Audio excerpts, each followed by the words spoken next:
ತಾಯೇ ರಕ್ಷಿಸು. ನಮಸ್ಕಾರ ಸ್ನೇಹಿತರೆ, ಗತಯುಗದ ಇತಿಹಾಸದ ಸರಣಿಗೆ ತಮ್ಮೆಲ್ಲರಿಗೂ ಆತ್ಮೀಯವಾದ ಸ್ವಾಗತ ಸುಸ್ವಾಗತ. ಸ್ನೇಹಿತರೆ, 2 ವರ್ಷ ಅಥವಾ 3 ವರ್ಷಗಳಿಗೊಮ್ಮೆ ಬರುವಂತಹ ಮಾರಿ ಜಾತ್ರೆಯ ಬಗ್ಗೆ ನಿಮಗೆಷ್ಟು ಗೊತ್ತು? ಎಲ್ಲ ಊರುಗಳಲ್ಲಿ ಈ ಮಾರಿ ಜಾತ್ರೆಯನ್ನ ಮಾಡ್ತಾರೆ ಯಾಕೆ? ಅಷ್ಟಕ್ಕೂ ಈ ಮಾರಿ ಜಾತ್ರೆಯ ಹುಟ್ಟಿದ ಆರಂಭ ಆದ್ರೂ ಹೇಗೆ ಎನ್ನುವಂತಹ ಡೀಟೇಲ್ ವಿಚಾರವನ್ನ ಸವಿಸ್ತಾರವಾಗಿ ನಿಮ್ಮ ಮುಂದೆ ಇಂದಿನ ಸಂಚಿಕೆಯಲ್ಲಿ ಬಿಚ್ಚಿಡೋಕೆ ಪ್ರಯತ್ನ ಪಡ್ತೀನಿ. ಅದಕ್ಕಿಂತ ಮುಂಚಿತವಾಗಿ ಜಗತ್ತಿನ ಹಲವಾರು ಇತಿಹಾಸವನ್ನ ನಿಮ್ಮಂತಹ ಅತ್ಯುತ್ತಮ ಬುದ್ಧಿಜೀವಿಗಳಿಗೆ ತಿಳಿಸಿಕೊಡೋಕೆ ಇಚ್ಛಿಸುವ ನಮ್ಮ ಈ ಪುಟ್ಟ ಗತಯುಗ ಯೂಟ್ಯೂಬ್ ಚಾನಲ್ನ ನೀವೇನಾದರೂ ಸಬ್ಸ್ಕ್ರೈಬ್ ಮಾಡಿಲ್ಲ ಅಂದರೆ ಈಗಲೇ ಸಬ್ಸ್ಕ್ರೈಬ್ ಮಾಡಿಕೊಡಿ. ಹಾಗೆ ನಮ್ಮ ಚಾನಲ್ನಲ್ಲಿ ಈಗಾಗಲೇ ಇರುವಂತಹ ಅನೇಕ ಇತಿಹಾಸದ ವಿಡಿಯೋಗಳನ್ನು ನೋಡೋದ್ರ ಮೂಲಕ ನಿಮ್ಮ ಜ್ಞಾನವನ್ನು ಇನ್ನೂ ಹೆಚ್ಚಿಸಿಕೊಳ್ಳಬಹುದು. ಮಾರಿ ಜಾತ್ರೆ. ಮಾರಿ ಜಾತ್ರೆ ಈ ಒಂದು ಪದವನ್ನ ಕೇಳಿದ್ರೇನೆ ಏನೋ ಒಂಥರ ಚಂದದ ಕಲ್ಪನೆಗಳು ಕಣ್ಣ ಮುಂದೆ ಬರುತ್ತವೆ.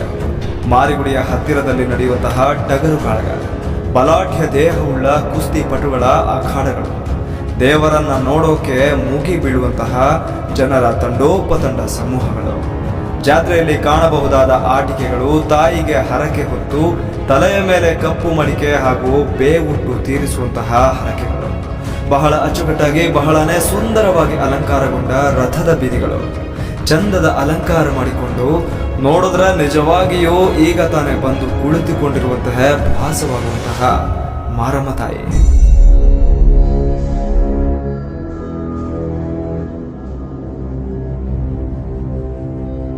ಅಬ್ಬಬ್ಬಾ, ನೋಡೋಕೆ 2 ಕಣ್ಣು ಸಾಕಾಗಲ್ಲ ಕಣ್ರಿ. ಯಾಕಂದ್ರೆ ಈ ಜಾತ್ರೆಯ ಆಚರಣೆಗಳು ಅಷ್ಟು ವಿಶಿಷ್ಟವಾಗಿರುತ್ತೆ. 3 ವರ್ಷಗಳಿಗೊಮ್ಮೆ ನಡೆಯುವಂತಹ ಈ ಜಾತ್ರೆಗೆ ಜನರು ಎಷ್ಟು ಗೌರವದಿಂದ ಕಾಣ್ತಾರಂದ್ರೆ, ಇನ್ನು ಎಲ್ಲೋ ಇರುವಂತಹ ಜಾತ್ರೆಗೆ ಮುಂಚಿತವಾಗಿ ಅನೇಕ ಪೂರ್ವ ತಯಾರಿಗಳು ಮಾಡಿಕೊಳ್ತಾ ಇರ್ತಾರೆ. ತಮ್ಮ ಮನೆಗೆ ಬರುವಂತಹ ಅತಿಥಿಗಳಿಗೆ ದವಸ ಧಾನ್ಯಗಳ ಸಂಗ್ರಹ, ಜಾತ್ರೆಗೆ ಬಲಿ ಕೊಡೋಕೆ ಬೇಕಾದಂತಹ ಕುರಿಗಳ ಸಾಕಾಣಿಕೆ, ವರ್ಷಗಳಲ್ಲೇ ಟಗರು ಕಾಳಗಕ್ಕೆ ಸಿದ್ಧವಾಗುವ ಟಗರುಗಳ ಪೋಷಣೆ, ಬೆಳ್ಳಿಗದೆ ಹಾಗೂ ಪ್ರಶಸ್ತಿಗಳು ತಮ್ಮದಾಗಿಸಿಕೊಳ್ಬೇಕಂತ ಪ್ರತಿದಿನ ಬೆವರು ಹರಿಸಿ ಕಸರತ್ತು ಮಾಡುವಂತಹ ಪೈಲ್ವಾನುಗಳ ಶ್ರಮ, ಮಲ್ಲಗಂಬ ಹತ್ತುವ ಯುವಕರ ಕಾರ್ಯಗಳು, ಶೌರ್ಯಗಳು, ದೊಡ್ಡ ದೊಡ್ಡ ಕಲ್ಲುಗಳನ್ನು ಎತ್ತುವ ಜಗಜ್ಜಟ್ಟಿಗಳ ಪ್ರಯತ್ನಗಳು, ಇನ್ನು ಅನೇಕ ರೀತಿಯ ಪೂರ್ವ ತಯಾರಿಗಳು ಜಾತ್ರೆ ಬರುವವರೆಗೆ ನಡೀತಾನೆ ಇರುತ್ತೆ. ಸ್ನೇಹಿತರೆ, ನೋಡಿದ್ರಲ್ಲ ಈ ಒಂದು ಜಾತ್ರೆ ಎಷ್ಟು ಜನರ ಮೇಲೆ ಎಂತಹ ಪ್ರಭಾವ ಬೀರುತ್ತೆ ಅಂತ.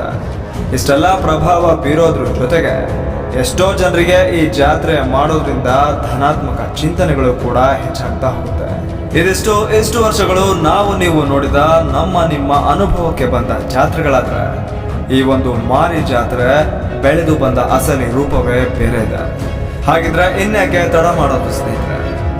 ಈ ಮಾರಿ ಜಾತ್ರೆ ನಡೆಯುವಂತಹ ಸಂದರ್ಭದಲ್ಲಿ ಕೆಲವರ ತಲೆಗೆ ಬರುವಂತಹ ಪ್ರಶ್ನೆಗಳಂದ್ರೆ, ಈ ಮಾರಿ ಜಾತ್ರೆ ಅಂದ್ರೆ ಏನು? ಇದು ಬೆಳೆದು ಬಂದದ್ದು ಹೇಗೆ? ಈ ಜಾತ್ರೆ ನಡೆಸೋಕೆ ಮುಖ್ಯ ಕಾರಣ ಏನು ಅನ್ನೋದನ್ನ ಈಗ ತಿಳಿದುಕೊಳ್ತಾ ಹೋಗೋಣ ಸ್ನೇಹಿತರೆ. ಒಂದಾನೊಂದು ಕಾಲದಲ್ಲಿ ಒಂದು ಗ್ರಾಮದಲ್ಲಿ ಜನರು ಭಯದಿಂದ ನಡಕ್ತಾ ಇರ್ತಾರೆ. ಆ ಗ್ರಾಮದಲ್ಲಿ ಇದ್ದಂತಹ ಸಣ್ಣ ಮಕ್ಕಳು ಜ್ವರದಿಂದ ಬಳಲ್ತಾ ಇರ್ತಾರೆ. ಮನೆಗಳಲ್ಲಿ ಅಳುವಂತಹ ಧ್ವನಿ ಆಕಾಶ ಮುಟ್ತಾ ಇರುತ್ತೆ. ಜನರು ಹೇಳ್ತಾರೆ, ಇದು ಮಾರಿಯಮ್ಮನ ಕೋಪ ಅಂತ. ಆ ಕೋಪವನ್ನ ಶಾಂತಗೊಳಿಸೋಕೆ ಒಂದು ಜಾತ್ರೆ ಹುಟ್ಟುಕೊಳ್ಳುತ್ತೆ. ಅದುವೇ ಮಾರಿ ಜಾತ್ರೆ. ಬಹಳ ವರ್ಷಗಳ ಹಿಂದೆ ಒಂದು ಚಿಕ್ಕ ಗ್ರಾಮ. ಆ ಗ್ರಾಮದಲ್ಲಿ ಅಚಾನಕ್ಕಾಗಿ ಒಂದು ಭಯಾನಕ ರೋಗ ಹರಡುತ್ತೆ. ಆ ಗ್ರಾಮದಲ್ಲಿ ಇದ್ದಂತಹ ಮಕ್ಕಳ ದೇಹದಲ್ಲಿ ಚುಕ್ಕೆಗಳು ಏಳೋಕೆ ಶುರುವಾಗುತ್ತೆ. ಆ ಚುಕ್ಕೆಗಳಿಂದ ಹೆಚ್ಚು ಜ್ವರ. ಆ ಸಮಯದಲ್ಲಿ ಔಷಧಿ ಇರೋದಿಲ್ಲ, ಚಿಕಿತ್ಸೆ ಕೂಡ ಸಿಗೋದಿಲ್ಲ. ಆ ಒಂದು ಸಂದರ್ಭದಲ್ಲಿ ಗ್ರಾಮದಲ್ಲಿದ್ದಂತಹ ಎಲ್ಲ ಗ್ರಾಮಸ್ಥರು ಭಯಭೀತರಾಗ್ತಾರೆ. ಇಂತಹ ಸಂದರ್ಭದಲ್ಲಿ ಒಂದು ದಿನ ರಾತ್ರಿ ಗ್ರಾಮದ ಮುಖ್ಯ ಹಿರಿಯನಿಗೆ ಒಂದು ಕನಸು ಬೀಳುತ್ತೆ. ಆ ಒಂದು ಕನಸಿನಲ್ಲಿ ಒಬ್ಬ ದಿವ್ಯ ಮಹಿಳೆ ಕೆಂಪು ವಸ್ತ್ರವನ್ನ ಉಟ್ಟು, ಕಣ್ಣಲ್ಲಿ ಅಗ್ನಿಯನ್ನ ತುಂಬಿಕೊಂಡು, ಕೈಯಲ್ಲಿ ತ್ರಿಶೂಲವನ್ನ ಹಿಡಿದು ನಿಂತಿರ್ತಾಳೆ. ಆ ತ್ರಿಶೂಲವನ್ನ ಹಿಡಿದು ಹೇಳುತ್ತಾಳೆ, ನನ್ನನ್ನ ನೀವು ಮರೆತಿದ್ದೀರಿ, ನನಗೆ ಯಾವುದೇ ಪೂಜೆ ಮಾಡಿಲ್ಲ, ನನ್ನ ಕೋಪದಿಂದಲೇ ಈ ರೋಗ ಹರಡಿರೋದು ಅಂತ ಹೇಳ್ತಾಳೆ. ತಕ್ಷಣ ಎಚ್ಚರಗೊಳ್ಳುವಂತಹ ಆ ಊರಿನ ಆ ಮುಖಂಡ ಎದ್ದು ಇಡೀ ಗ್ರಾಮಸ್ಥರಿಗೆ ಈ ವಿಚಾರವನ್ನ ತಿಳಿಸ್ತಾನೆ. ಮರುದಿನವೇ ಗ್ರಾಮದಲ್ಲಿ ಇದ್ದಂತಹ ಎಲ್ಲ ಗ್ರಾಮಸ್ಥರು ಒಟ್ಟುಗೂಡಿ ಗ್ರಾಮದ ಮಧ್ಯದಲ್ಲಿ ಒಂದು ಗದ್ದುಗೆಯನ್ನ ಸಿದ್ಧಗೊಳಿಸ್ತಾರೆ. ಆ ಗದ್ದುಗೆಯನ್ನ ಹೂವಿನಿಂದ ಅಲಂಕರಿಸ್ತಾರೆ. ಅಲ್ಲಿ ಹೋಮ ಹವನಗಳನ್ನ ನಡೆಸ್ತಾರೆ. ಮೈ ಮೇಲೆ ಚುಕ್ಕೆ ಎದ್ದು ಜ್ವರ ಬಂದಂತಹ ಎಲ್ಲ ಮಕ್ಕಳಿಗೆ ಅರಿಶಿನವನ್ನ ಹಚ್ಚುತ್ತಾರೆ. ಆ ತಾಯಿಗೆ ಹರಕೆಯನ್ನ ಕಟ್ಟಿಕೊಳ್ತಾರೆ. ಕೆಲವು ದಿನಗಳಲ್ಲಿ ಅದ್ಭುತವಾಗಿ ಈ ರೋಗ ಕಡಿಮೆ ಆಗುತ್ತೆ. ಆಗ ಜನರು ನಂಬ್ತಾರೆ ಇದು ಮಾರಿಯಮ್ಮನ ಕೃಪೆ ಅಂತ. ಅಲ್ಲಿಂದಲೇ ಪ್ರತಿ ವರ್ಷ ಜಾತ್ರೆ ಮಾಡುವಂತಹ ಪದ್ಧತಿಗಳು ಆರಂಭವಾಗುತ್ತೆ. ಆದರೆ ಎಷ್ಟೋ ಜನಗಳಿಗೆ ಈ ಒಂದು ಸತ್ಯ ಇಲ್ಲಿಯವರೆಗೂ ಕೂಡ ತಿಳಿದೇ ಇಲ್ಲ. ಮಾರಿ ಜಾತ್ರೆ ಅಥವಾ ಮಾರಿ ಹಬ್ಬದ ಆಚರಣೆಗೆ ಮುಖ್ಯವಾಗಿ ಈ ಕೆಲವು ರೋಗಗಳು ಮುಖ್ಯ ಕಾರಣವಾಗ್ತವೆ. ಹಾಗಿದ್ರೆ ಈ ರೋಗಗಳು ಯಾವ್ದ್ಯಾವ್ದು ಅಂತ ಈಗ ತಿಳಿದುಕೊಳ್ತಾ ಹೋಗೋಣ. ಮೊದಲನೇದಾಗಿ ಕಾಲರ. ಇದು ಕಲುಷಿತ ನೀರು ಮತ್ತು ಆಹಾರದಿಂದ ಹರಡುವಂತಹ ಒಂದು ರೋಗವಾಗಿರುತ್ತೆ. ಹಿಂದೆ ಹಳ್ಳಿಗಳಲ್ಲಿ ನೈರ್ಮಲ್ಯದ ಕೊರತೆಯಿಂದಾಗಿ ಈ ರೋಗವು ಸಾವು ನೋವುಗಳನ್ನ ಹೆಚ್ಚು ಮಾಡ್ತಾ ಇತ್ತು. ಇದನ್ನ ತಡೆಯೋಕೆ ಜನರು ಮಾರಿ ದೇವತೆಗೆ ಮೊರೆ ಹೋಗ್ತಾರೆ. ಇನ್ನೊಂದು ರೋಗದ ಬಗ್ಗೆ ತಿಳಿದುಕೊಳ್ಳೋದಾದ್ರೆ ಅದುವೇ ಪ್ಲೇಗ್ ರೋಗ. ಇಲಿಗಳಿಂದ ಹರಡ್ತಾ ಇದ್ದಂತಹ ಈ ಭೀಕರ ರೋಗ ಇಡೀ ಹಳ್ಳಿಗಳನ್ನೇ ಸರ್ವನಾಶ ಮಾಡುವಷ್ಟು ಶಕ್ತಿಶಾಲಿಯಾಗಿರುತ್ತೆ. ಜನರು ತಮ್ಮ ಊರನ್ನ ರೋಗ ಮುಕ್ತಗೊಳಿಸೋಕೆ ದೇವರಿಗೆ ಹರಕೆ ಹೊತ್ತು ಈ ಒಂದು ಮಾರಿ ಜಾತ್ರೆ ಮಾಡೋಕೆ ಸಿದ್ಧವಾಗ್ತಾರೆ. ಈ ಒಂದು ಸಮಯದಲ್ಲಿ ಇನ್ನೊಂದು ರೋಗ ಅಪ್ಪಳಿಸುತ್ತೆ. ಅದುವೇ ಸ್ಮಾಲ್ ಬಾಕ್ಸ್ ಅಥವಾ ಸಿಡುಬು ರೋಗ. ಸಿಡುಬು ರೋಗವನ್ನ ಸಾಂಪ್ರದಾಯಿಕವಾಗಿ ಅಮ್ಮ ಅಥವಾ ದೇವಿಯ ಆಟ ಅಂತ ಕರೆಯಲಾಗ್ತಾ ಇತ್ತು. ಮೈ ಮೇಲೆ ಏಳುವ ಗುಳ್ಳೆಗಳು ದೇವಿಯ ಕೋಪದ ಪ್ರತಿಫಲ ಅಂತ ನಂಬಲಾಗ್ತಾ ಇತ್ತು. ಈ ರೋಗದ ತೀವ್ರತೆಯನ್ನ ಕಡಿಮೆ ಮಾಡೋಕೆ ಎಲ್ಲಾ ಗ್ರಾಮಸ್ಥರು ಮಾರಮ್ಮನ ಪೂಜೆಯನ್ನ ಆರಂಭ ಮಾಡ್ತಾರೆ. ಇದಿಷ್ಟು ರೋಗಗಳು ಒಂದು ಕಡೆ ಆದ್ರೆ ಇದರ ಜೊತೆಗೇನೆ ಸಾಂಕ್ರಾಮಿಕ ಜ್ವರಗಳು ಕೂಡ ಹಬ್ತಾ ಇರುತ್ತೆ. ಸರಿಯಾದ ಚಿಕಿತ್ಸೆ ಲಭ್ಯವಿಲ್ಲದ ಕಾಲದಲ್ಲಿ ಹರಡ್ತಾ ಇದ್ದಂತಹ ವಿಷಮ ಶೀತ ಜ್ವರಗಳು ಗ್ರಾಮಗಳಲ್ಲಿ ಕಾಡ್ತಾ ಇರ್ತವೆ. ಇಂತಹ ಸಂದರ್ಭದಲ್ಲಿ ಊರ ರಕ್ಷಣೆಗಾಗಿ ಗ್ರಾಮ ದೇವತೆಯನ್ನ ತೃಪ್ತಿಪಡಿಸುವ ಅನಿವಾರ್ಯ ಎಂಬ ನಂಬಿಕೆ ಬೆಳೆದು ಬರುತ್ತೆ. ಸಂಕ್ಷಿಪ್ತವಾಗಿ ಹೇಳೋದಾದ್ರೆ ವಿಜ್ಞಾನ ಬೆಳೆಯದ ಕಾಲದಲ್ಲಿ ವೈದ್ಯಕೀಯ ಸೌಲಭ್ಯಗಳಿಲ್ಲದಾಗ ಜನರು ಸಾಂಕ್ರಾಮಿಕ ರೋಗಗಳಿಂದ ತಪ್ಪಿಸಿಕೊಳ್ಳೋಕೆ ಕಂಡುಕೊಂಡು ಬಂದ ದಾರಿಯೇ ಈ ಒಂದು ಮಾರಿ ಹಬ್ಬ, ಈ ಒಂದು ಆಚರಣೆ ಅಂತ ಹೇಳ್ಬೋದು. ಪ್ರಾಚೀನ ಕಾಲದಲ್ಲಿ ಹಳ್ಳಿಗಳಲ್ಲಿ ಹಠಾತ್ತನೆ ಕಾಣಿಸಿಕೊಳ್ತಿದ್ದಂತಹ ಸಾಂಕ್ರಾಮಿಕ ರೋಗಗಳು ನೂರಾರು ಜನರನ್ನ ಬಲಿ ತೆಗೆದುಕೊಳ್ತಾ ಇತ್ತು. ಆಗಿನ ಕಾಲದಲ್ಲಿ ಯಾವುದೇ ಆಧುನಿಕ ವೈದ್ಯಕೀಯ ವಿಜ್ಞಾನ ಬೆಳೆದಿರಲಿಲ್ಲ. ಹೀಗಾಗಿ ಈ ರೋಗಗಳು ದೇವಿಯ ಮುನಿಸು ಅಥವಾ ದುಷ್ಟ ಶಕ್ತಿಗಳ ಪ್ರಭಾವ ಅಂತ ಆಗಿನ ಜನರು ನಂಬ್ತಾ ಇದ್ರು. ಈ ರೋಗಗಳನ್ನ ಹತೋಟಿಗೆ ತರೋಕೆ ದೇವತೆಯನ್ನ ಶಾಂತಗೊಳಿಸೋದೇ ಏಕೈಕ ಮಾರ್ಗ ಅಂತ ಅವರು ಭಾವಿಸಿದ್ರು. ಹಾಗಿದ್ರೆ ವಿಜ್ಞಾನದ ತಳಹದಿಯಲ್ಲಿ ಈ ಮಾರಿ ಜಾತ್ರೆಯ ಬಗ್ಗೆ ತಿಳಿದುಕೊಳ್ಳೋದಾದ್ರೆ ಈ ಮಾರಿ ಅಂದ್ರೆ ಯಾರು? ಮಾರಿ ಎಂಬ ಪದವು ಸಂಸ್ಕೃತದ ಮಾರಿ ಅಥವಾ ಸಾವಿನ ದೇವತೆ ಎನ್ನುವಂತಹ ಅರ್ಥದಿಂದ ಬಂದಿದೆ. ಜನಪದ ನಂಬಿಕೆಯ ಪ್ರಕಾರ ಮಾರಿ ದೇವತೆಯು ಗ್ರಾಮದ ರಕ್ಷಕಿಯೂ ಹೌದು, ಕೋಪಗೊಂಡರೆ ಶಿಕ್ಷಕಿಯೂ ಹೌದು.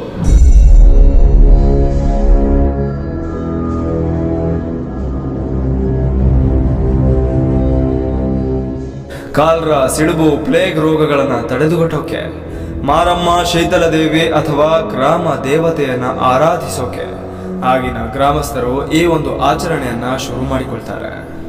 ಇನ್ನು ಈ ರೋಗಗಳ ಇತಿಹಾಸದ ಪ್ರಮುಖ ಘಟ್ಟಗಳನ್ನ ತಿಳಿಯೋದಾದ್ರೆ ಸಿಡುಬಿನ ಕಾಲ. 18ನೇ ಮತ್ತು 19ನೇ ಶತಮಾನದಲ್ಲಿ ಭಾರತದಲ್ಲಿ ಸಿಡುಬು ರೋಗ ಲಕ್ಷಾಂತರ ಜನರನ್ನ ಬಲಿ ಪಡಿತಾ ಇತ್ತು. ಆ ಸಮಯದಲ್ಲಿ ಮೈ ಮೇಲೆ ಏಳುವಂತಹ ಗುಳ್ಳೆಗಳು ದೇವಿಯ ಆಟ ಅಂತ ಕರೆದು ತಣ್ಣೀರಲ್ಲಿ ಬೇವಿನ ಎಲೆಗಳನ್ನ ನುಣ್ಣಗೆ ಅರೆದು ಅದನ್ನ ರೋಗ ಬಂದವರಿಗೆ ಹಚ್ಚಿ ಅವರಿಗೆ ಪೂಜೆ ಮಾಡಲಾಗ್ತಾ ಇತ್ತು. ಇನ್ನು ಪ್ಲೇಗ್ ಮತ್ತು ಕಾಲರ ಆಕ್ರಮಣವನ್ನ ತಿಳಿದುಕೊಳ್ಳೋದಾದ್ರೆ ಬ್ರಿಟಿಷರ ಕಾಲದಲ್ಲಿ, ವಿಶೇಷವಾಗಿ 1890ರ ದಶಕದಲ್ಲಿ ಪ್ಲೇಗ್ ರೋಗ ಹರಡಿದಾಗ ಹಳ್ಳಿಗಳೇ ಖಾಲಿ ಆಗ್ತಾ ಇದ್ವು. ಆಗ ಗ್ರಾಮಸ್ಥರು ಊರ ಗಡಿಯಲ್ಲಿ ಮಾರಿ ಪೂಜೆ ಮಾಡಿ ರೋಗವು ಊರ ಒಳಗೆ ಬರದಂತೆ ತಡೆಯೋಕೆ ಗಡಿ ಕಾಯುವ ವಿಧಿ ವಿಧಾನಗಳನ್ನ ರೂಪಿಸಿದ್ರು. ಇದೇ ಸಂದರ್ಭದಲ್ಲಿ ಪ್ರಾಣಿ ಬಲಿ ನೀಡುವಂತಹ ಸಂಪ್ರದಾಯ ಕೂಡ ಜಾರಿಗೆ ಬರುತ್ತೆ. ದೇವಿಯನ್ನ ತೃಪ್ತಿಪಡಿಸೋಕೆ ಕುರಿ, ಕೋಳಿ, ಎಮ್ಮೆ ಮುಂತಾದ ಪ್ರಾಣಿಗಳನ್ನ ಬಲಿ ನೀಡುವ ಪದ್ಧತಿ ಕೂಡ ಜಾರಿಗೆ ಬರುತ್ತೆ. ರೋಗದ ರಕ್ತ ಪಿಪಾಸು ಗುಣವನ್ನ ಹೋಗಲಾಡಿಸೋಕೆ ಈ ರಕ್ತ ತರ್ಪಣವನ್ನ ನೀಡಲಾಗ್ತಾ ಇರುತ್ತೆ. ಇನ್ನು ಈ ಗ್ರಾಮ ದೇವತೆ ಎನ್ನುವಂತಹ ಸಂಪ್ರದಾಯವು ದಕ್ಷಿಣ ಭಾರತದ ಹಳ್ಳಿಗಳಲ್ಲಿ ಆಳವಾಗಿ ಬೇರ್ಬಿಟ್ಟಿದೆ. ಪ್ರತಿ ಗ್ರಾಮಕ್ಕೂ ತನ್ನದೇ ಆದ ಗ್ರಾಮ ದೇವತೆ, ತನ್ನದೇ ಆದ ಗ್ರಾಮ ರಕ್ಷಕಿ ಇದ್ದೇ ಇರುತ್ತಾಳೆ.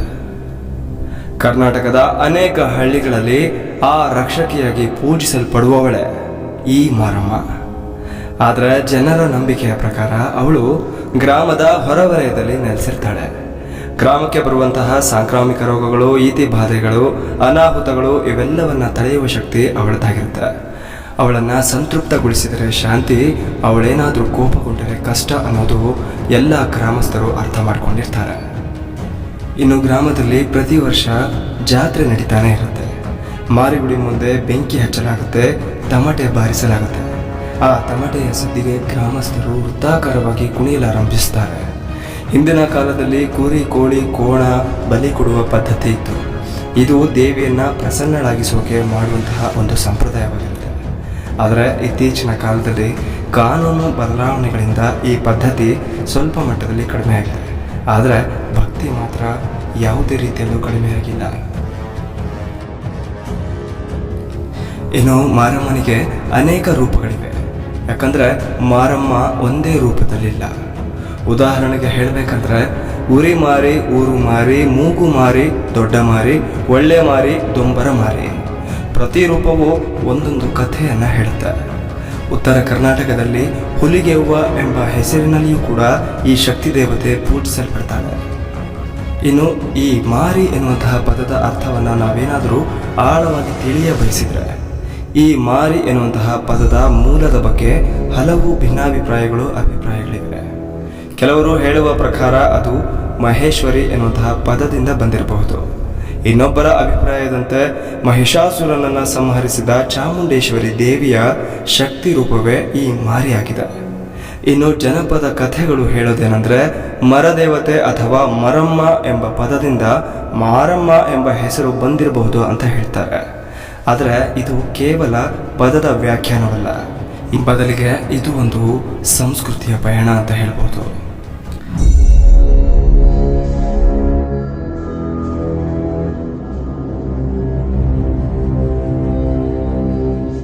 ಇನ್ನು ಮಾರಮ್ಮನ ಬಗ್ಗೆ ಇನ್ನೂ ಆಳವಾಗಿ ತಿಳಿದುಕೊಳ್ಳಬೇಕಂದ್ರೆ ಈ ಒಂದು ರೇಣುಕಾದೇವಿ, ಯಲ್ಲಮ್ಮ ಮತ್ತು ಪರಶುರಾಮರ ಕಥೆ ನಿಮಗೆ ಈಗಾಗಲೇ ಗೊತ್ತೇ ಇರುತ್ತೆ. ಪರಶುರಾಮ ತಂದೆಯಿಂದ ಆಜ್ಞೆಯನ್ನು ಪಡೆದು ತಾಯಿಯನ್ನು ಕೊಲ್ಲೋಕೆ ಸಿದ್ಧನಾದಾಗ ಮಗನ ಪಿತೃಭಕ್ತಿಯನ್ನು ಅರಿತಿದ್ದ ರೇಣುಕಾದೇವಿ ಈತ ಇತರ ಮಕ್ಕಳಂತಲ್ಲದೆ ತನ್ನನ್ನು ಕೊಂದೇ ಬಿಡ್ತಾನೆ ಅಂತ ನಂಬ್ತಾಳೆ. ಆಗ ಈತನ ಮನಸ್ಸನ್ನು ಕರುಣರಸದ ಕಡೆಗೆ ಒಯ್ಯೋಕೆ ಪ್ರಯತ್ನಿಸ್ತಾಳೆ. ಆದರೆ ಇಲ್ಲಿ ಪರಶುರಾಮ ಬಳಸೋದು ಗಂಡುಗಲಿಯಲ್ಲ, ಅದರ ಬದಲಿಗೆ ಇಬ್ಬಾಯಿ ಗತ್ತೆ. ಹಂಗಂದ್ರೆ 2 ಅಂಚಿನ ಅಲಗಿನಿಂದ ಕತ್ತರಿಸಬಹುದಾದಂತಹ ಕತ್ತಿಯನ್ನು ಹಿಡಿದು ನಿಂತ ಮಗನನ್ನ ಪರಿಪರಿಯಾಗಿ ಹಾಗೆ ಮಾಡಬೇಡವೆಂದು ಕೇಳಿಕೊಂಡ್ರೂ ಕೂಡ ಪರಶುರಾಮ ಒಪ್ಪೋದೇ ಇಲ್ಲ. ಕೊನೆಯ ಅಸ್ತ್ರವಾಗಿ ರೇಣುಕಾದೇವಿ, ಲೋ ಮಗು, ನಾನು ನಿನ್ನನ್ನು ಹೆತ್ತವಳು, ನಿನ್ನ ಅಮ್ಮ ಕಣೋ ಎಂದು ಹೇಳಿದಾಗ ಎಲ್ಲಿ ತನ್ನನ್ನು ವಿಚಲಿತವನ್ನಾಗಿ ಮಾಡಿಬಿಡ್ತಾಳೋ ಅಂತ ಭಾವಿಸಿ ಪರಶುರಾಮ ಎಲ್ಲಿಯ ಅಮ್ಮ ಎಂದು ರೇಗಿ ಕಚಕ್ಕನೆ ತಾಯಿಯ ಶಿರವನ್ನು ಕತ್ತರಿಸ್ತಾನೆ. ಈ ಆಘಾತದಿಂದ ಆತ ಎಚ್ಚೆತ್ತುಕೊಳ್ಳುವ ಮೊದಲೇ ಆತನಿಂದ ಅಮ್ಮ ಎನ್ನುವಂತಹ ಜೋರಾದ ಕೂಗು ಕೇಳಿಸುತ್ತೆ. ನೋಡ್ತಾನೆ, ಮತ್ತೆ ಆತನ ತಾಯಿ ನಗುತ್ತಾ ನಿಂತಿರ್ತಾಳೆ. ಒಂದು ತಲೆ ಕೆಳಗೆ ಬಿದ್ದಿರುತ್ತೆ. ಕತ್ತಿಯನ್ನು ಮತ್ತೆ ಹಿಂದಕ್ಕೆ ಮುಂದಕ್ಕೆ ಬೀಸುತ್ತಾನೆ. ಎಲ್ಲಿ ಅಮ್ಮ ಎಂದು ಅಬ್ಬರಿಸುತ್ತಾ 2 ಸಲಕ್ಕೆ 2 ತಲೆಗಳನ್ನು ಉರುಳಿಸ್ತಾನೆ. ಮತ್ತೆ ತಿರುಗಿ ನೋಡಿದ್ರೆ ಅಲ್ಲಿ ಅಮ್ಮ ಎಂದು ಹೇಳುತ್ತಾ ರೇಣುಕಾದೇವಿ ನಗುತ್ತಾ ನಿಂತಿರ್ತಾಳೆ. ಪರಶುರಾಮನಿಗೆ ಪಿತ್ತ ನೆತ್ತಿಗೇರಿ ತಂದೆಯ ಆಜ್ಞೆಯನ್ನು ಪಾಲಿಸೋಕೆ ಆಗ್ತಾ ಇಲ್ವಲ್ಲ ಎನ್ನುವಂತಹ ಸಂಕಟದಿಂದ ಎಲ್ಲಿ ಅಮ್ಮ, ಅಮ್ಮ ಎಲ್ಲಿ ಎಲ್ಲಿ ಅಮ್ಮ ಎಂದು ಹೇಳುತ್ತಾ ಕತ್ತಿಯನ್ನು 2 ದಿಕ್ಕಿನಲ್ಲಿ ಬೀಸಲು ಶುರು ಮಾಡ್ತಾನೆ. ಆ ಇಬ್ಬಾಯಿ ಗತ್ತಿ ಹೋಗುತ್ತಾ ಒಂದು ಬರುತ್ತಾ ಒಂದು ತಲೆಗಳು ಮತ್ತೆ ಹುಟ್ಟಿಕೊಳ್ತಾನೆ ಇರುತ್ತೆ. 2 ಅಲಗಿನಿಂದ ತಲೆಗಳು ಉರುಳ್ತಾನೆ ಇರುತ್ತೆ. ಹೀಗೆ 100 ತಲೆಗಳು ಉರುಳಿ ರಾಶಿ ಆಗ್ತಾನೆ ಇರುತ್ತೆ. ಸಾಕ್ಷಾತ್ ಆದಿಶಕ್ತಿ ಎನಿಸಿಕೊಂಡಂತಹ ರೇಣುಕಾದೇವಿಯ ತಲೆಗಳೇ ಇದು ಅಂತ ತಿಳಿದ ಪರಶುರಾಮ ಆ ತಲೆಗಳು ಪ್ರತಿಯೊಂದು ಹಳ್ಳಿಗೂ ಹೋಗಿ ನೆಲೆಸಿ ಪೂಜೆಗೊಳ್ಳುವಂತೆ ವರ ನೀಡ್ತಾನೆ.